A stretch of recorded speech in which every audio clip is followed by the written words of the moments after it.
بسم اللہ الرحمن الرحیم۔ جو حضرات دور بیٹھے ہوئے سامنے آ جائیں اور قریب قریب ہو کے بیٹھ جائیں، سامنے آ جائے، سامنے کی صفوں کو کھول کر لیں۔ بسم اللہ الرحمن الرحیم۔ نحمدہ ونصلی ونسلم علی رسولنا الکریم، اما بعد۔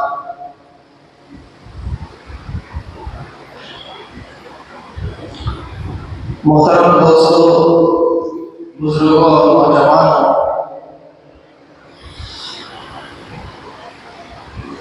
اللہ تعالیٰ نے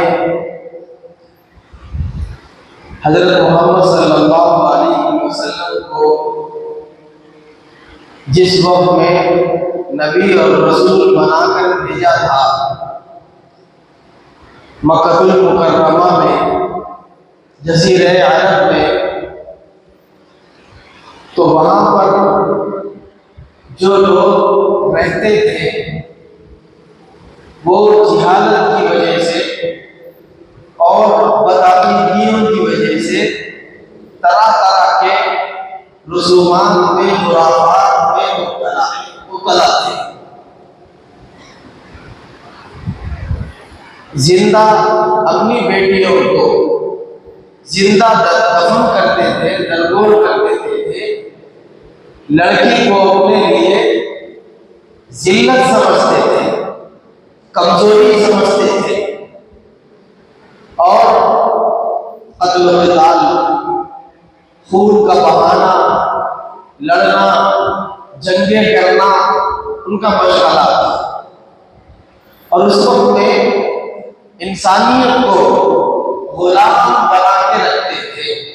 جو بڑا آدمی تھا قبیلے کے اعتبار سے، مال کے اعتبار سے، عہدے کے اعتبار سے، وہ اپنے سے کمتر لوگوں کو غلام بنا کر رکھتے تھے۔ غلامی کا دور تھا، انسانوں کی خرید و فروخت ہوتی تھی۔ کس بنیاد پر؟ مال کی بنیاد پر، حسب نسب کی بنیاد پر، اونچے اور نیچے رہنے کی بنیاد پر لوگ جو ہے انسانوں کی خرید و فروخت کرتے ہیں۔ غلامی کا دور تھا۔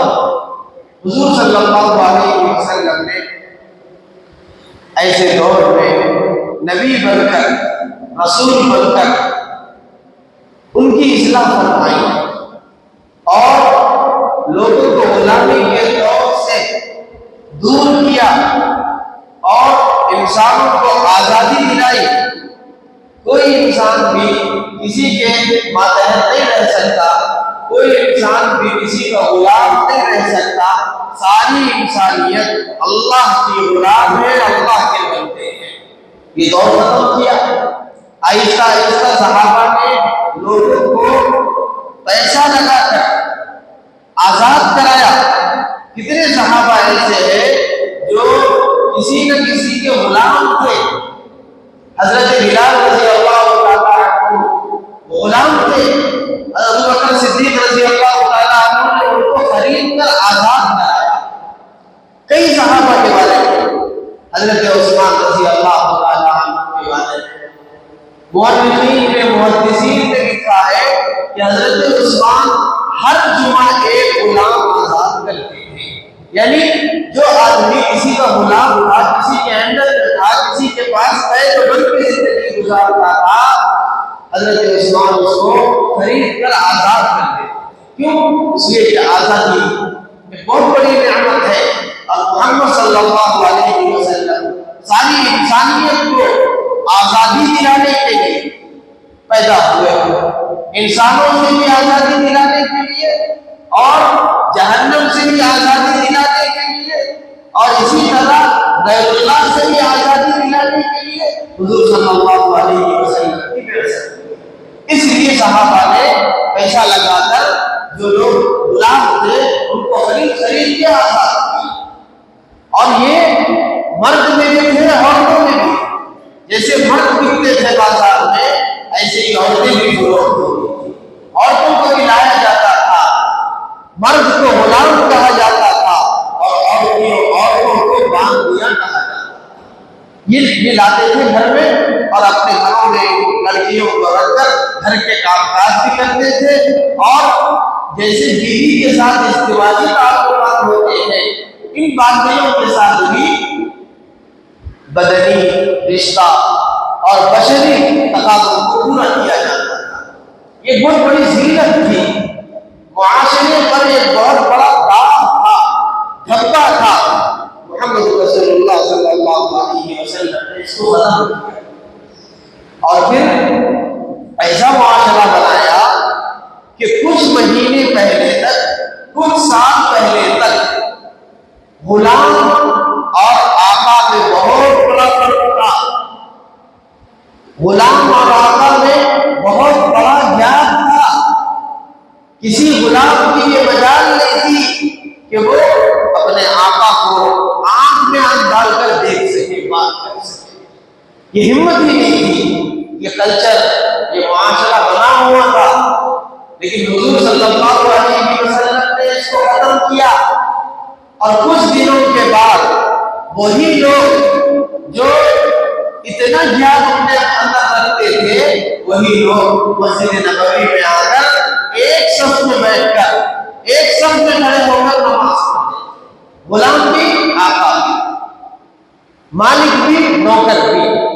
یہ گیپ ختم کیا محمد رسول اللہ صلی اللہ علیہ وسلم نے، اور انسانوں کو انسانیت کا مقام دیا، اور یہ کہا کہ کوئی آدمی چھوٹا بڑا نہیں ہوتا، چھوٹے بڑے کا معیار اللہ نے حسب نسب پر نہیں رکھا ہے، مال دولت پر نہیں رکھا ہے، چھوٹے بڑے کا معیار اللہ نے تقوی کے اوپر رکھا ہے، تقوی کو بنیاد بنایا ہے۔ جس کے پاس جتنا زیادہ تقوی ہوگا، اللہ کا ڈر اور خوف جتنا زیادہ ہوگا، اس آدمی کا مقام و مرتبہ بہت بڑا ہوگا، چاہے وہ عرب کا رہنے والا ہو، چاہے وہ افریقہ کا رہنے والا ہو، چاہے وہ ہندوستان کا رہنے والا ہو۔ کسی کو صرف برادریوں کی وجہ سے، قبیلوں کی وجہ سے، رنگ و نسل کی وجہ سے کسی کو کسی کے اوپر اہمیت نہیں ہے، اس کو ختم کیا اور آزادی دلائی انسانیت کو۔ یہ حضور صلی اللہ علیہ وسلم کا سب سے بڑا کارنامہ ہے۔ ہمارے نبی کی سب سے بڑی محنت ہے کہ ہمارے نبی نے انسانوں کو انسانوں کی غلامی سے نکالا اور اللہ کا غلام بنایا۔ آزادی بہت بڑی نعمت ہے میرے دوست۔ اس کے بعد میں یہی لوگوں نے پوری دنیا میں انقلاب برپا کیا۔ مکہ المکرمہ سے نکل کر مدینہ اور مدینے سے نکل کر عراق، بغداد، ایران، مصر، کتنی اسلامی کنٹریز ہیں، وہاں پہنچے۔ یہی اللہ کے رسول کے صحابہ اس وقت کی جو بڑی بڑی سپر پاور طاقتیں تھیں، ان کے خلاف مقابلے کیے، متحد ہو کر انہوں نے گورے کالے کی تمیز نہیں کی، انہوں نے اللہ کے رسول صلی اللہ علیہ وسلم کے پیغام کو قبول کر کے اپنے غلاموں کو بھی سینے سے لگا دیا۔ سب مل کر میدان جہاد میں جاتے تھے اور دشمنوں سے لڑتے تھے بلا کسی تمیز کے۔ گورے کالے میں کوئی امتیاز نہیں تھا، عرب اور عجم میں کوئی امتیاز نہیں تھا۔ آج بھی یہ سعودی عرب میں اور دیگر ممالک میں آج بھی اس کے کچھ اثرات ہیں۔ جو لوگ وہاں پر پرانی نسل کے لوگ ہیں اور پرانے عربی ہیں، جن کے اندر ابھی جہالت کے اثرات ہیں، وہ لوگ آج بھی یہ تمیز کرتے ہیں۔ عرب کے علاوہ کو بڑی گری ہوئی نظر سے دیکھتے ہیں، بلکہ عرب کے علاوہ جتنے لوگ تھے ان کو عجم کہتے تھے۔ عجم کے معنی گونگا، جس کے پاس زبان نہ ہو اس کو عجم کہتے ہیں، یعنی جس کو عربی نہ آتی ہو، جو عرب کے علاوہ رہتا ہو، ان کی نظر میں وہ گونگا تھا۔ لیکن آہستہ آہستہ یہ مزاج ختم کیا گیا حضور صلی اللہ علیہ وسلم، اور ساری انسانیت کو ہمارے نبی نے آزاد کرا کر اللہ کا پابند بنایا، اللہ کا غلام بنایا، انسانوں سے آزادی دلائی۔ آزادی بہت بڑی نعمت ہے۔ یہ تمہید میں بھی اس لیے بات دی کہ آج بھی جو دن اس وقت ہمارے اوپر چل رہا ہے 15 اگست کا، یہ بھی ہمارے ملک کی آزادی کا دن ہے، یوم آزادی، اور ہمارے ملک کی بھی ایک بہت بڑی تاریخ ہے اور اس کے پیچھے بہت بڑی قربانیاں ہیں۔ اللہ تعالیٰ نے پوری دنیا میں ہمارے اس وطن کو، ہمارے اس ملک کو ہر اعتبار سے بہت سرخیز بنایا تھا، بہت اعلیٰ اور عمدہ اور مال و دولت کے اعتبار سے اللہ تعالیٰ نے اس ملک کو بہت فراوانی عطا کی تھی۔ اسی وجہ سے کتنے سالوں تک اس ملک میں مسلمانوں نے حکمرانی کی اور ایسے ایسے بادشاہ گزرے ہیں جن کی دولت کا اور جن کے مال کا، جن کے پاس جو سرمایہ تھا، اس کا اندازہ ہم نہیں کر سکتے کہ اللہ نے ان کو کتنے بڑی بڑی ذخیروں سے دولت کی نوازا۔ پورے ملک میں اس وقت غیر منقسم ہندوستان تھا، یعنی ابھی پارٹیشن نہیں ہوئے تھے۔ ہمارے اس ملک میں پاکستان بھی شامل تھا، ہمارے اس ملک میں بنگلہ دیش بھی شامل تھا، ہمارے اس ملک میں افغانستان بھی شامل تھا۔ بہت بڑا ملک تھا، بہت بڑی آزادی تھی اور اللہ تعالیٰ نے اس کو بہت زرخیز بھی بنایا۔ تو قدرتی وسائل بہت زیادہ تھے ہمارے پاس۔ جب دیگر ملکوں کے لوگوں نے ہمارے ملک کی اس تروتازگی کو اور اس ریل ویل کو، اس چمک دمک کو دیکھا تو ان کے اندر حسد پیدا ہوا۔ ان لوگوں نے، خاص طور سے برطانیہ کے لوگوں نے، برٹش لوگوں نے، برٹش انگریزوں نے یہ منصوبہ بنایا کہ ہم کو ہندوستان میں داخل ہونا چاہیے، بھارت میں، اور کسی نہ کسی طریقے سے اس ملک کو قبضہ کر لینا چاہیے، کیونکہ وہ ملک اس وقت سونے کی چڑیا کہلاتا تھا۔ سونے کی چڑیا، اتنے زیادہ ذخائر تھے یہاں پر، پیسہ تھا، مال و دولت تھی، بادشاہوں کا لاٹ پاٹ تھا، خوب سرمایہ تھا، زمین زرخیز تھی، ہر طرح کی ترکاری، ہر طرح کے کھانے پینے کے اشیاء یہاں کی زمین سے اٹھتے تھے۔ اللہ نے بہت سہولیات اور بہت نعمتوں سے ہمارے اس ملک کو نوازا تھا۔ ان کی نظر خراب ہوئی۔ ان لوگوں نے اس وقت میں جس بادشاہ کی حکومت چل رہی تھی، اس بادشاہ کا نام تھا جہانگیر۔ آپ نے بھی نام سنا ہوگا کہ بہت بڑا بادشاہ تھا۔ ان کی نسلیں اور ان کا خاندان ہی اس ملک میں حکمران تھا، جس کو مغل بادشاہ نے کہا جاتا ہے۔ تو اس وقت میں جہانگیر بادشاہ تھا۔ تو جہانگیر کے پاس ایک وقت آیا برطانیہ کا، انگریزوں کا، اور ایک درخواست پیش کی کہ ہم آپ کے ملک میں بزنس کرنا چاہتے ہیں، کاروبار کرنا چاہتے ہیں۔ تو بادشاہ نے اجازت دی تھی۔ کاروبار کی اچھی بات ہے، جب کوئی انٹرنیشنل تاجرین، بزنس مین ہمارے ملک کو آنا چاہتے ہیں اور یہاں پر کاروبار کرنا چاہتے ہیں تو اس سے جو ہے ہماری معیشت بھی مضبوط ہوگی، ہمارے لوگوں کا بھی پیدا ہوگا۔ اس لیے صرف تجارت کو بنیاد بنا کر بادشاہ نے اجازت دی اور سب سے پہلے یہ انگریزوں نے اپنا کاروباری سامان سمندری راستے سے گجرات، سورت کے علاقے میں اپنا سامان اتارا اور سورت کو اپنا پڑاؤ بنایا، اپنا مقام بنایا گجرات کو، اور پھر وہاں سے کاروبار شروع کیا۔ 150 سال تک 1601 میں انگریز اس ملک میں داخل ہوا۔ 1601 یعنی 1600 عیسوی میں 1601 اور یہاں داخل ہو کر کاروبار شروع کیا۔ 1.5 سال تک جگہ جگہ پورے ملک میں اپنی مارکیٹیں، اپنا کاروبار، اپنا بزنس پھیلانا شروع کیا۔ لیکن میں نے آپ کو بتا دیا کہ انگریز کا مقصد صرف بزنس کرنا یا صرف تجارت کرنا بالکل نہیں تھا۔ پیسہ تو ان کے پاس تھا، دولت تو ان کے پاس تھی،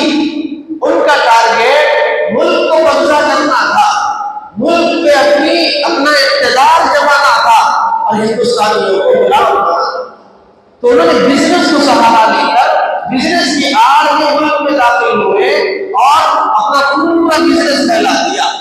ظاہر سی بات ہے کہ ملک چلانے کے لیے سیاسی حکمرانوں کو جہاں پر فوج کی ضرورت ہوتی ہے، سیاسی حکمرانوں کو جہاں پر میڈیا کی ضرورت ہوتی ہے، سیاسی حکمرانوں کو اتنا ہی بزنس مینوں کی بھی ضرورت ہوتی ہے، تاجروں کی بھی ضرورت ہوتی ہے، کیونکہ یہ بزنس مین، یہ تاجر ہی پیسہ لگاتے ہیں، حکومتوں کو مضبوط کرتے ہیں، پالیسیاں بنانے میں ان کا رول ہوتا ہے۔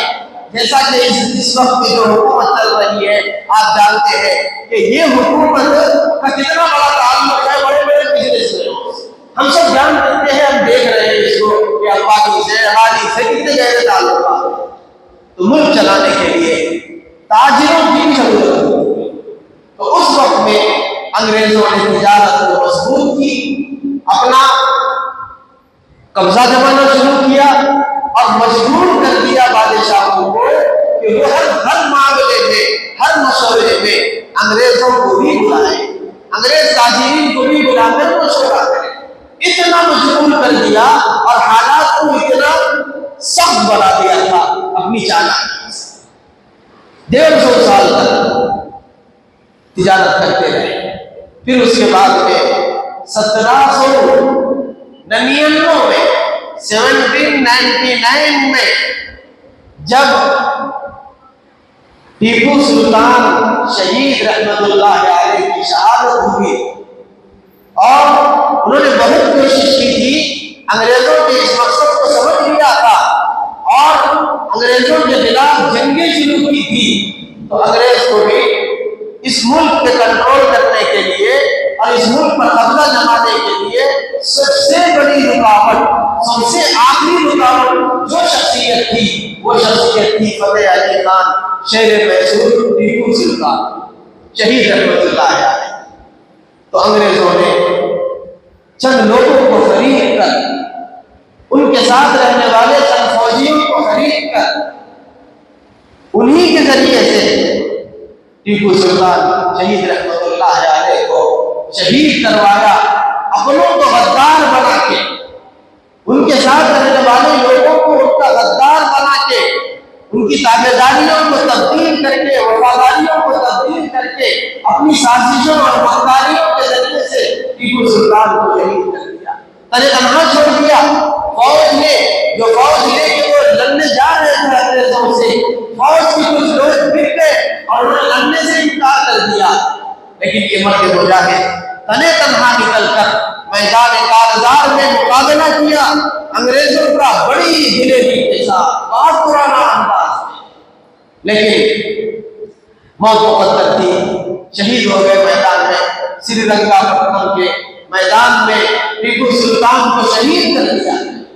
ان کی طاقت کا، ان کے رعب کا، ان کے دبدبے کا یہ حال تھا کہ ان کو شہید کرنے کے بعد ان کی لاش زمین پر پڑی ہوئی تھی، لیکن ناش اور ان کا جسم، ان کا چہرہ اتنا رعبدار تھا کہ انگریزوں کی ہمت نہیں تھی کہ وہ مرنے کے بعد بھی ٹیپو سلطان کے سامنے جا کے کھڑے ہو کے ان کو دیکھ سکے یا ان کو چیک کر سکے کہ وہ واقعی مر گئے ہیں یا زندہ ہے۔ کسی انگریز کی ہمت نہیں ہوئی، قریب تک نہیں گئے۔ تاریخ لکھنے والے لکھتے ہیں کہ دور ہی سے کھڑے کر بنڈے پتھر ہاتھ میں لے کر ٹیپو سلطان کی جسم پر پھینکتے تھے بنڈے، یہ چیک کرنے کے لیے کہ زندہ ہے یا مر گیا۔ قریب آنے کی ہمت نہیں، کیوں؟ اس لیے کہ اگر یہ ایکٹنگ کر رہے ہیں مرنے کی، اگر ہم قریب جائیں گے تو پھر ان کا جو حملہ ہوگا، ان کی جو پکڑ ہوگی، ان کی جو دھاڑ ہوگی، اس سے ہم نہیں بچ سکتے، یا انگریزوں کو بھی ہٹا۔ بعض مورخین تو لکھتے ہیں 3 دن تک لاش پڑی رہی ٹیپو سلطان کی اسی جگہ پر، لیکن کسی انگریز کو ہمت نہیں تھی کہ وہ جا کر دیکھے ٹیپو سلطان زندہ ہے یا مر گئے۔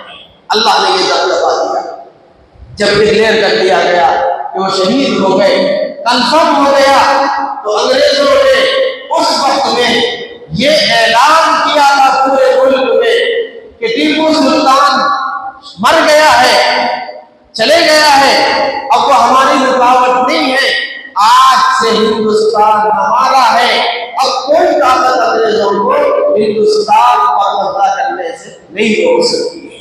یہ اعلان ڈنکے کی چوٹ پر ٹیپو سلطان کی شہادت کے بعد کیا انگریزوں نے۔ 1799 میں ان کی شہادت ہو گئی، انگریزوں کا تسلط مضبوط ہو گیا، حکومت میں داخل ہو گئے، اور یہ چیز ایک طرف اس ملک کے علماء ربانیین جو خانقاہوں میں بیٹھ کر اور جو مساجد میں بیٹھ کر حالات کو دیکھ رہے تھے، وہ سمجھ گئے اور وہ بے چین ہو گئے کہ اب ہمارا ملک کسی دوسرے ملک کی طرف جا رہا ہے، ہمارے ملک کی حفاظت کرنا ضروری ہے۔ کیوں؟ اس لیے کہ صرف بات سیاست کی نہیں تھی، بات بادشاہت کی نہیں تھی، بات پالیٹکس کی نہیں تھی، بات مال و دولت کی نہیں تھی۔ اس وقت کے علماء ربانیین نے یہ محسوس کیا تھا کہ اگر ہم خاموش بیٹھیں گے اور انگریز کو اپنا کام کرنے دیں گے تو ایک وقت ایسا آئے گا کہ ہمارا یہ ملک عیسائی بن جائے گا، عیسائی ملک بن جائے گا۔ یہاں کے رہنے والے مسلمان، یہاں کے رہنے والے غیر مسلم، ہندو، سکھ، یہ سب عیسائی بن جائیں گے، کیونکہ انگریز صرف ملک پر قبضہ کرنے کے لیے نہیں آیا ہے، بلکہ ہماری تہذیب پر قبضہ کرنے کے لیے آیا ہے، ہمارے دین و ایمان پر قبضہ کرنے کے لیے آیا ہے، ہمارے عقیدوں پر قبضہ کرنے کے لیے آیا ہے، ہمارے دین کا سودا کرنے کے لیے آیا ہے۔ یہ علماء سمجھ گئے، فکریں شروع کر دی، لوگوں کو، علماء کو جمع کیا، مشورے کیے۔ سب سے پہلے انگریزوں کی اس چالاکی کو، اس مکاری کو سب سے پہلے جس مرد مجاہد نے اپنے سینے میں محسوس کیا، اس شخصیت کا نام ہے ہندوستان کے ایک مشہور خانوادے کے عظیم فرزند، جس کو دنیا شاہ ولی اللہ محدث دہلوی رحمۃ اللہ علیہ کے نام سے جانتی ہے۔